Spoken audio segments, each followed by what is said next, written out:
చేనేత వస్త్రాల అద్భుత ప్రపంచం సావిత్రి సేల్స్ మన బెజవాడలో గ్రాండ్ ఓపెనింగ్ అందరూ ఆహ్వానితులే.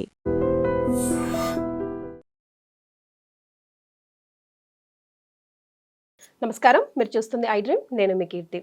ఈరోజు నాతో పాటు జ్యోతిష్య రత్న జ్యోతిష చక్ర వైభవ నిపుణులు డాక్టర్ రాళ్లపల్లి రవికుమార్ గారు ఉన్నారు. గురుగారితో నా ప్రస్థానం చాలా చిన్నప్పటి నుంచి ఈ రోజు ఐ డ్రీమ్లో మొట్టమొదటిసారి మళ్ళీ మీ అందరి కోసం. నమస్తే గురుగారు. నమస్కారం.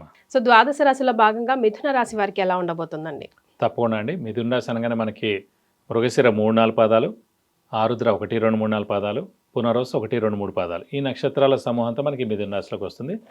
ఈ సంవత్సరం మిథున రాశికి ఆదాయం వచ్చేసి 8, వ్యయం 11, రాజపూజ్యం 1, అవమానం 7. సో ఈ మామూలుగా ఇవి ఇలా ఉన్నా కూడా మెయిన్గా వీళ్ళకి అత్యద్భుతంగా ఉందని చెప్పుకోవచ్చు. మెయిన్గా మిథున రాశి గురించి చెప్పుకున్నప్పుడు మిథున రాశి అధిపతి బుధుడు అండి. బుధుడు అంటే క్రియేటివిటీ, ఇంటెలిజెన్స్, లాజిక్, తెలివితేటలు, జ్ఞాపశక్తి, లౌక్యం, ఇవన్నీ ఒక చోట ఎక్కడ ఉండవు. ఒక మిథున రాశికి కన్యా రాశికి ఉంటుంది. ఎందుకంటే దీని అధిపతి బుధుడు అయ్యాడు కాబట్టి. బుధుడు మెయిన్గా ఏంటంటే తెలివితేటలకి వాటికి. కాబట్టి బుధుడు వచ్చేసి గ్రీన్ కలర్, నేచర్ అంతా గ్రీన్ కలర్. సో నేచర్లో మమేకం అయిపోగలరు అన్నమాట వీళ్ళు. నేచర్ లవర్స్ ఉంటారు మోస్ట్లీ. సో వీళ్ళు ఆల్రెడీ మమేకం అయిపోయారు అనుకోండి, వాళ్ళకి ఎవరితో క్రియేటివిటీ, కమ్యూనికేషన్ స్కిల్స్, మెయిన్గా రైటింగ్ స్కిల్స్, ఇవన్నీ అత్యద్భుతంగా ఉంటాయి. రైటర్స్ వీళ్ళందరూ ఉంటారు చూడండి, వాళ్ళందరూ ఇందులోకి వస్తారన్నమాట చాలామంది. సో వీళ్ళు వచ్చేసి మెయిన్గా లౌక్యంగా మాట్లాడడం, అందరికీ మాట్లాడడం బాగా వచ్చి ఉండొచ్చు. లౌక్యంగా మాట్లాడిన వాడిదే రాజ్యం అనమాట. సో వాళ్ళకి చాలా బాగా. ఇంకోటి బుధుడే వ్యాపారానికి కారకుడు. సో బై బర్త్ వాళ్ళకి డిఎన్ఏలోనే ఉంటుంది అనమాట. సో వాళ్ళకి వ్యాపారం ఎలా చేయాలి, ఏం చేస్తే మార్కెటింగ్ జాబ్స్ కానివ్వండి, ఇలాగే వ్యాపారం చేయడం కానీ, ఇవన్నీ కూడా మిథున రాశి వాళ్ళు అన్నమాట. వాళ్ళు అత్యద్భుతంగా అందులో రాణిస్తారు. అలాగే మేనమావ కారకుడు కూడా బుధుడు అండి. సో మిథున రాశి వారికి మేనమావ నుంచి హెల్ప్ ఉంటుంది. అలాగే ఇదే బుధుడు ఫ్రెండ్స్ కూడా కారకుడు. సో ఈ మిథున రాశి వారికి ఫ్రెండ్స్ ఎక్కువగా ఉంటారు, వాళ్ళ నుంచి హెల్ప్ కూడా పొందుతుంటారు, వ్యాపారం కూడా చేస్తుంటారు, పార్ట్నర్స్ కూడా ఉంటారు. ఈ మిథున రాశి వారికి మెయిన్గా శని దశమంలో ఉన్నా కూడా హెల్ప్ చేస్తాడు. అలాగే మెయిన్గా గురువు ఉచ్చ స్థానంలోకి 2 జూన్ నుంచి వస్తున్నాడండి. సో ద్వితీయ స్థానం అనేది ఏంటంటే కుటుంబ స్థానం, వాక్ స్థానం, ధనస్థానం, నేత్రస్థానం. కుటుంబం ఏర్పడుతుంది, కుటుంబంలో ఏ ఇబ్బందులు ఉండవు. నేత్రస్థానం అంటే కళ్ళు ప్లస్ ఆరోగ్యం చాలా బాగుంటుంది. ధనస్థానం మెయిన్గా ధనానికి ఏ ఇబ్బంది ఉండదు, ధనం చాలా బాగా వస్తుంది. అంటే ధనం బాగా రావడం అంటే నిరుద్యోగులు ఉద్యోగం రావడం, ఉద్యోగస్తులకు promotions, name and fame, boss నుంచి మన ఫారెన్ టూర్ విజిట్స్, అసైన్మెంట్స్ రావడం, దీంతో ఆర్థికంగా చాలా బాగుండడం.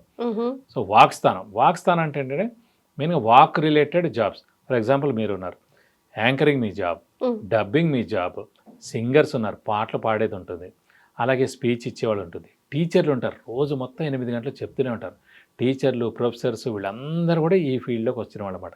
సో మిథున రాశి వారు ఎవరైతే ఉన్నారో ఈ ఫీల్డ్లో ఉన్న వాళ్ళు, వీళ్ళందరూ నేను చెప్పిన ఫీల్డ్లో ఉన్నారో వాళ్ళందరికీ అత్యద్భుతంగా రాణిస్తుంది. మీరు చెప్పడం వల్ల ఇప్పుడు ఫర్ ఎగ్జాంపుల్ టీచర్ ఈ సంవత్సరం వాళ్ళు ఐఐటి స్టూడెంట్స్ చెప్పారు, ప్రతిసారి 50 మంది పాస్ అయ్యారు, ఈసారి 70 మంది పాస్ అవ్వచ్చు. సో వీళ్ళకి మంచి నేమ్, ఫేమ్, ఇంక్రిమెంట్ రావడం, శాలరీ హైక్ రావడం, లేదా వేరే కొత్త జాబ్ రావడం, ఇలాంటివన్నీ ఈ ఏడాదిలో జరుగుతాయి అన్నమాట.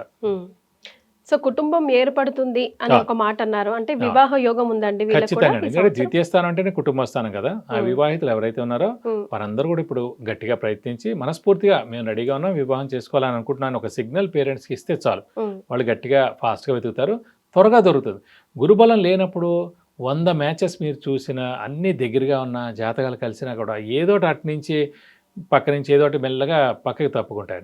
గురుబలం వచ్చినప్పుడు మనం కొంచెం రెడీగా ఉండి మనం కొంచెం ఫాస్ట్గా చూసాం అనుకోండి, తప్పకుండా వెంటనే పని అయిపోతుంది. లాస్ట్ ఏడాది చూడండి, నవంబర్ నుంచి ఫిబ్రవరి దాకా మనకు చాలా మంది గురుబలం ఉండొచ్చు, 4 నెలలు అనవసరంగా మోడడం వల్ల ఎవరికి పెళ్లిలో అంతా పోస్ట్ పోన్ అయిపోయాయి.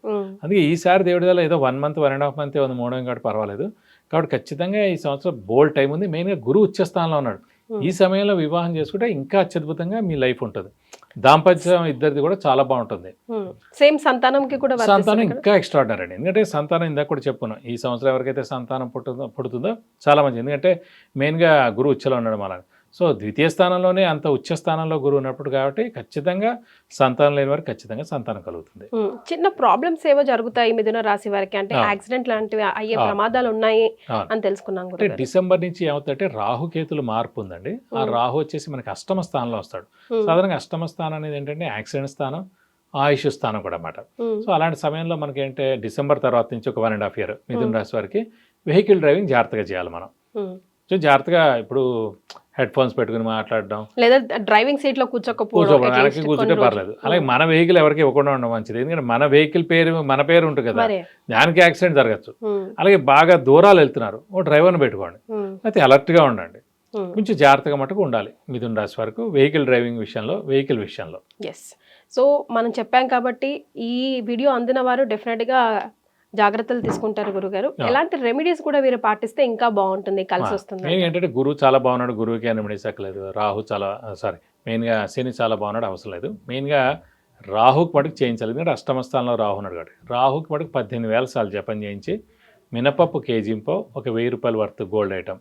అంటే మనం అనుకోవచ్చు ఇప్పుడు గోల్డ్ చాలా కాస్ట్, ఎంత దొరికితే అంత చిన్న ఐటమ్. ఎందుకంటే ఎప్పుడైతే మనం సువర్ణదానం ఇస్తామో ఎలాంటి అనారోగ్యమైనా తొలగిపోతుందండి. పూర్వం అందరూ అందుకే సువర్ణదానం ఎక్కువగా ఇచ్చేవారు. అలాగే రాహుకి మెయిన్గా అంటే సుబ్రహ్మణ్య స్వామి ఆరాధన కూడా చాలా మంచిది కాబట్టి సుబ్రహ్మణ్య స్వామి అష్టోత్తరం రోజు చదువుకోవడం, అలాగే అమ్మవారిని కూడా ఎక్కువగా పూజిస్తే మంచిది కాబట్టి ప్రతిరోజు అమ్మవారి అష్టోత్తరం కూడా చదువుకుంటే మంచిది. ఈ ఏడాది అంటే డిసెంబర్ నుంచి, ఇప్పుడే అవసరం లేదండి, డిసెంబర్ నుంచి అప్పుడే చేయిస్తే ఇవన్నీ మంచిది. ఇప్పుడే అవసరం లేదు ప్రస్తుతం. డిసెంబర్ 15, 12 తారీఖు తర్వాత నుంచి చేయిస్తే మంచిది. అలాగే మెయిన్గా మనకి స్కందగిరి టెంపుల్ అని ఉందండి ఇక్కడ పద్మారావు నగర్లో, సుబ్రహ్మణ్య స్వామి. అక్కడ మటుకు మన పేరు నక్షత్ర గోత్రనామంతో హోమం మరియు అభిషేకం 2000 టికెట్ అన్నమాట. సో అది మటుకు ఖచ్చితంగా డిసెంబర్ తర్వాత ఒకసారి చేయిస్తే చాలా మంచిది.